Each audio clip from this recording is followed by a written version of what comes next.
एक गरीब लकड़हारा जंगल के करीब रहता था। वो रोज़ जंगल में जाता, लकड़ियाँ काटता और उसे शहर में ले जाकर बेच देता था। वो इस सोच के साथ ज़मीन भी खोदता था कि कभी शायद इसमें से कोई ख़जाना मिल जाए और उसकी ज़िंदगी संवर जाए। इसी उम्मीद के साथ वो रोज़ाना अपने साथ जंगल में बेलचा और कुल्हाड़ी भी लेकर जाता था। एक दिन खजाने की तलाश में ज़मीन खोदने लगा कि अचानक उसे एक बहुत बड़ी देग नज़र आई। वो इस देग को देखकर बहुत खुश हुआ और दिल ही दिल में सोचने लगा, लगता है कि इस देग के अंदर कोई खजाना छुपा हुआ है।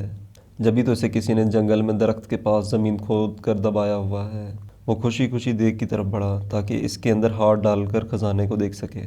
इसने जब देग में हाथ डाला तो उसे पता चला कि देग अंदर से बिल्कुल खाली थी। इसने गुस्से में देग उठाकर दरख्त के पीछे रख दी। कुछ देर वो खजाने की तलाश में ज़मीन खोदता रहा, लेकिन उसके हाथ कुछ ना आया। इसने गुस्से में कुल्हाड़ी उठाकर दरख्त के पास फेंक दी और थक हार कर दरख्त के करीब बैठ गया।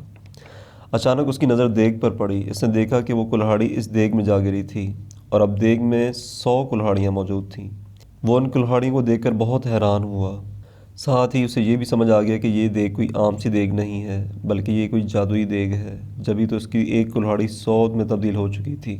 वो खुशी खुशी इस देग को उठाकर घर में ले आया।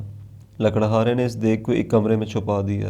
रात के वक्त उसने जादुई देग को दोबारा आजमाने के लिए इसमें आम डाला। थोड़ी देर बाद उसने देखा तो देग में 100 आम मौजूद थे। अब तो उसका यकीन पुख्ता हो गया कि ये वाकई कोई जादुई देग है। वो उस देग से सोने के सिक्के वगैरह निकाल कर इन्हें बेचता रहा और अमीर हो गया। अमीर होने के बाद वो दूसरे गरीबों की मदद करता था। इसके पास अगर कोई गरीब शख्स आता था तो वो कभी उसे खाली हाथ नहीं लौटाता था। यही वजह है कि वो मुल्क भर में अपनी सखावत की वजह से मशहूर हो गया। इसके अचानक अमीर हो जाने और जादुई देग की कहानी हर जगह फैल गई। इस मुल्क के बादशाह के पास भी इस जादुई देग की खबर पहुंची। बादशाह बहुत लालची था। इसके पास अपना बहुत सारा खजाना मौजूद था। इसके बावजूद उसे मज़ीद खजाने की हवस थी। इसने सोचा कि ये देग अगर उसे मिल जाए तो उसके खजाने में मज़ीद इजाफा हो जाएगा।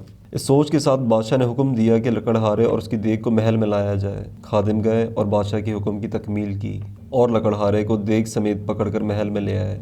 लकड़हारे से बादशाह ने वो देग ले ली और उसका मुआयना करने लगा। अचानक वो अपना कदम ना संभाल सका और उसका पाँव देग में जा पड़ा।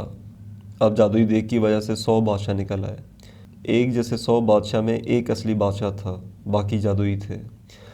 वो सब देग के हुसूल और लालच की वजह से एक दूसरे से लड़ने लगे।